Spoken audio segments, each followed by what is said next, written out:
तो हेलो दोस्तों, कैसे हैं आप लोग। उम्मीद करता हूँ भाई अच्छे होंगे और अच्छे से अपनी तैयारी कर रहे होंगे। तो भाई आपकी डिमांड पर एक वीडियो लेकर आ चुका हूँ मैं मॉक टेस्ट के ऊपर। बहुत से मेरे भाई ऐसे हैं जो मेरे से बोल रहे हैं कि भाई मॉक टेस्ट में नंबर नहीं बढ़ रहे हैं हमारे, और मतलब कोर्स भी कंप्लीट हो चुका है, 6 से 7 महीने हमने कोर्स भी कर लिया है, ऑनलाइन या ऑफलाइन जैसे भी आपने किया हो, और उसके बाद आपके मॉक टेस्ट में नंबर इंक्रीज़ नहीं हो रहे, नंबर नहीं बढ़ रहे हैं। वही आपके 40-50 या 55 तक ही नंबर आ पा रहे हैं जो दिल्ली पुलिस का मॉक टेस्ट आप दे रहे हो। इसमें आप किसी का मॉक टेस्ट दे रहे हो, दिल्ली पुलिस HCM को या किसी का भी हो, तो भाई उसके लिए मैं आपको एक वीडियो लेकर आ चुका हूँ जो आपके लिए मॉक टेस्ट की पूरी मास्टर प्लान होगी। जो आप यदि आपने जो भी जितने भी आपने टाइम दिया है अपनी पढ़ाई को, 6 से 7 महीने जितना भी आपने कोर्स किया है, उसका एक निचोड़ इस मॉक टेस्ट में अब 1 महीने के अंदर आप निकाल दोगे। जो मैं आपको बताऊंगा उस चीज़ को आप लगातार 1 महीने करोगे तो भाई आपके आराम से जो मॉक टेस्ट के अंदर नंबर आपके खुद पर खुद आप देखोगे भाई मॉक टेस्ट में हमारे नंबर इंक्रीज़ हो रहे हैं। जैसे मैं आपको बताऊंगा, यदि आप पूरा 1 महीने लगाकर भी उस चीज़ को कर लोगे तो ही आपके आराम से मॉक टेस्ट में नंबर इंक्रीज़ होंगे। वही चीज़ मैंने भी की थी, जैसे आपको मैं बताऊंगा वही चीज़ मैंने अपने ऊपर भी खुद किया था जब मैं अपना मॉक टेस्ट देता था, और अब भी मैं देता हूँ मॉक टेस्ट। तो भाई ये मैं अब भी यही चीज़ करता हूँ अपने ऊपर भी। तो मैं सोचा आप लोगों को बता दूँ जो भी मैं अपने अपने ऊपर अप्लाई करता हूँ वो आप लोगों को बता देता हूँ। तो भाई मॉक टेस्ट के लिए जैसे मान लो आपने अपना कोर्स पूरा कंप्लीट कर चुके हो आप, उसके बाद आप मॉक टेस्ट देते हो, अपना नंबर बहुत कम आ रहे हैं। तो भाई उसमें यदि मॉक टेस्ट की बात करो, दिल्ली पुलिस कांस्टेबल की बात करेंगे पहले हम। तो भाई दिल्ली पुलिस कांस्टेबल के अंदर 100 नंबर का आपका पेपर आता है पूरा, जिसमें कि आधा पोर्शन जो होता है वो GS का होता है। आधे में आपका जो अदर सब्जेक्ट होते हैं वो आते हैं, जैसे कि आपके रीजनिंग होगी, आपकी मैथ होगी, आपकी और दूसरा तीसरा नंबर आपका कंप्यूटर हो गया। और एक 50 की 50 पूरा भाई उसमें आपको GS आती है, जिसमें पूरी की पूरी GS आ रही है आपकी, और आधे में आपका आएगा बाकी का जो पोर्शन हो जाएगा। तो भाई फिलहाल जो हम बात करेंगे आपकी बुक बात करेंगे भाई मैथ, रीजनिंग और कंप्यूटर के ऊपर, क्योंकि GS की बात करने लगे तो भाई GS का इतना बड़ा पार्ट है, इतना बड़ी GS होती है कि इसमें पूरी एक कंप्लीट वीडियो बन जाएगी। लेकिन बहुत से भाई ऐसे होते हैं जिनका इनमें भी भाई मॉक टेस्ट के अंदर बहुत नंबर कट जाते हैं, क्योंकि मान लो यदि आपकी GS में 50 में से भाई 25 नंबर भी आ रहे हैं ना, तो भाई वो बहुत अच्छे नंबर हैं, बहुत। और भाई बाकी का जो पार्ट है आपका, जो 50 नंबर का बाकी अदर सब्जेक्ट का पार्ट है, यदि उसमें 50 में से 45 भी आएंगे ना भाई, तो वो भाई आपके सिलेक्शन से आपको बहुत दूर ले जाएंगे, क्योंकि जो 5 नंबर है वही आपको सिलेक्शन दिलाएंगे। क्योंकि आप GS में नंबर बढ़ाना बहुत मुश्किल होता है, लेकिन ये जो अदर सब्जेक्ट हैं इसमें यदि मेहनत करोगे, जितनी मेहनत आप GS में करोगे उससे ज़्यादा इसमें मेहनत करोगे ना आप, जो बाकी सब्जेक्ट है आपके पास, तो भाई उसमें आप जल्दी नंबर बढ़ा सकते हो उसके GS के मुकाबले। क्योंकि GS को तो आप रिवीजन करोगे, लेकिन इसका रिवीजन करोगे आप मैथ, रीजनिंग या कंप्यूटर का, इसमें GS से ज़्यादा जल्दी नंबर बढ़ते हैं। तो भाई जो मैं आपको तरीका बताऊंगा वो आप उस तरीके से करोगे भाई, आराम से आपके बढ़ेंगे।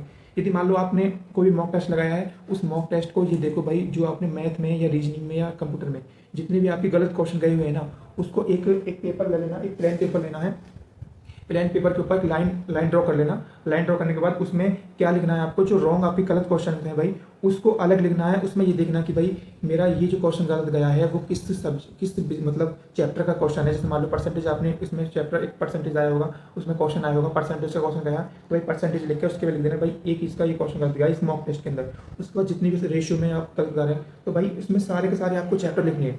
वो चैप्टर लिखने के बाद आप अभी मैथ की बात करेंगे हम, तो मैथ का ही एक अगला जो मॉक टेस्ट लगाओगे उसमें आप उसके बाद उस मॉक टेस्ट से भी उसके मैथ के क्वेश्चन उठाने हैं जो भी आपके गलत गए हुए हैं। उसके आगे लिख लो, यदि उसमें जो चैप्टर लिखे थे उसमें वो चैप्टर हैं जो उसमें गलत गए दूसरे वाले में, तो उसमें लिख देना कि हाँ भाई इसमें एक और गलत चला गया मेरा। यदि उसमें नहीं है तो उसमें नया ऐड कर लो भाई ये भी ऐड गया है। तो ऐसे ही भाई आपको कम से कम 5 ही लगातार मॉक टेस्ट लगाओगे आप, जो 5 दिन लगातार मॉक टेस्ट लगाए हुए हैं या पिछले पुराने लगाए हुए हैं उसमें भी देख लेना।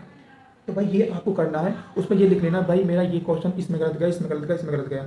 अब उसके बाद ऐसे ही आपको मैथ में कर लेना, उसके बाद रीजनिंग के अंदर और उसके बाद कंप्यूटर के अंदर, ये तीनों में आपको उसके चैप्टर के नाम लिखने हैं जिन चैप्टर में आपके क्वेश्चन गलत जा रहे हैं। और दूसरी बात, जो आपके क्वेश्चन नहीं हुआ है उसको भी उसी में लिखना है जो गलत वाला है, मतलब उसी में काउंट कर लो जो आपको नहीं हुआ है उसको भी, ठीक है। उसके बाद जब आप 5 ही अपने मॉक टेस्ट एनालिस कर लोगे, एनालिस करने के बाद आपको ये देखना कि भाई मेरे ऐसे कितने चैप्टर हैं जिनमें सबसे ज़्यादा गलत जा रहे हैं। इसका मतलब जो आपके वीक पॉइंट है, आपके जो वीक चैप्टर हैं वो चैप्टर आएंगे, निकल के आएंगे जो आपके सबसे ज़्यादा गलत गए हैं, जिसमें सबसे ज़्यादा क्वेश्चन गलत गए हैं। तो अगली बार जो आप प्रैक्टिस करोगे, ना ही कि पूरा सिलेबस करने के बजाय आप अपना उस चैप्टर को प्रैक्टिस करना जो आपके उस क्वेश्चन में, उसमें मॉक टेस्ट जो आपने 5 दिए थे उसमें गलत गए थे, उन्हीं को आपको प्रैक्टिस करना है जो आपको इसमें निकल के जो आए, जो एनालिसिस आपने किया है उसमें जो निकल के आया है उसी को चैप्टर को प्रैक्टिस करना। प्रैक्टिस कैसे करनी है, मैथ की बात करें, मैथ की कोई भी आप बुक ले लेना और उसमें चैप्टर वाइज, जैसे मेरे पास ये आदित्य रंजन सर की बुक है, उसके बाद उनकी चैप्टर वाइज ही उसके चैप्टर होंगे तो उसमें निकाल लेना। उसके बाद आपको उसकी उसी चीज़ की प्रैक्टिस करनी है, उसी चैप्टर की प्रैक्टिस करनी है जो आपकी गलत जा रहे हैं।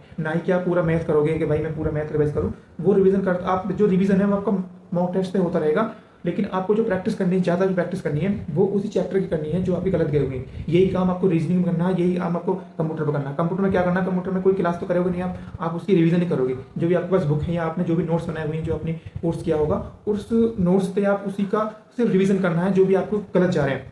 चैप्टर लिखोगे आप, चैप्टर लिखनी है, उसी के बाद यही काम आपको भाई लगातार 5 दिन के मॉक टेस्ट का जो भी एनालिसिस आएगा उसको आप लगातार 1 महीना करोगे। भाई आप 1 महीने बाद खुद ब खुद देख लेना कि भाई जो मैंने 1 महीने पहले नंबर आ रहे थे और जो अब मेरे नंबर आ रहे हैं मॉक टेस्ट के अंदर, वो हमेशा भाई बढ़े हुए पाएंगे, क्योंकि हम काम ही उस चीज़ पर करेंगे जो हमारा वीक पॉइंट होगा, नहीं कि जो हमारा अच्छा सब्जेक्ट है, जो हमारा जिस मान लो परसेंटेज किसी का बढ़िया है, आप फिर भी आप परसेंटेज रटे जा रहे हो, लेकिन वो ठीक नहीं है। जो आपका समय है वो समय को आप अपनी सही जगह लगाओ, जो आपका उसमें जो आपका वीक पॉइंट है, अपने वीक पॉइंट पे अपने समय को लगाओ। जो मैंने आपको बताया भाई, आप ऐसे रीजनिंग में करना, रीजनिंग के चैप्टर लिख लेना, रीजनिंग में प्रैक्टिस करनी है। यदि कोई भी ऐसे सब्जेक्ट हैं, ऐसे चैप्टर हैं जो आपके मतलब निकल रहे हैं, आपको ज़्यादा ही वीक है, तो उसकी आप जो भी आपने क्लासेस ली हैं, जो ऑनलाइन कोर्सेज लिया है, उससे आप उसके ऑनलाइन क्लासेस कर लो, उसे ऑनलाइन क्लासेस करोगे तो उसी चैप्टर को दोबारा उसकी प्रैक्टिस करो, जिससे कि आपके मॉक टेस्ट में नंबर अच्छे बढ़ेंगे।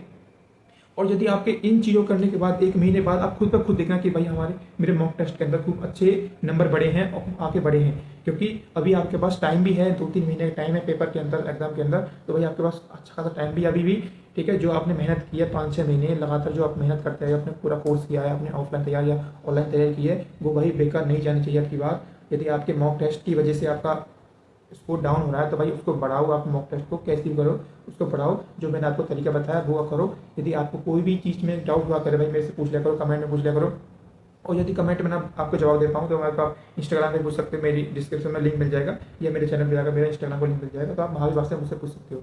बाकी भाई वीडियो अच्छा लगा हो तो लाइक कर देना, बाकी जो आपके दोस्त हैं उनको शेयर कर देना और चैनल को सब्सक्राइब कर लेना। बाकी आने वाली वीडियो को जो भी जानकारी आपको मिलेगी वो आपको मिलती है।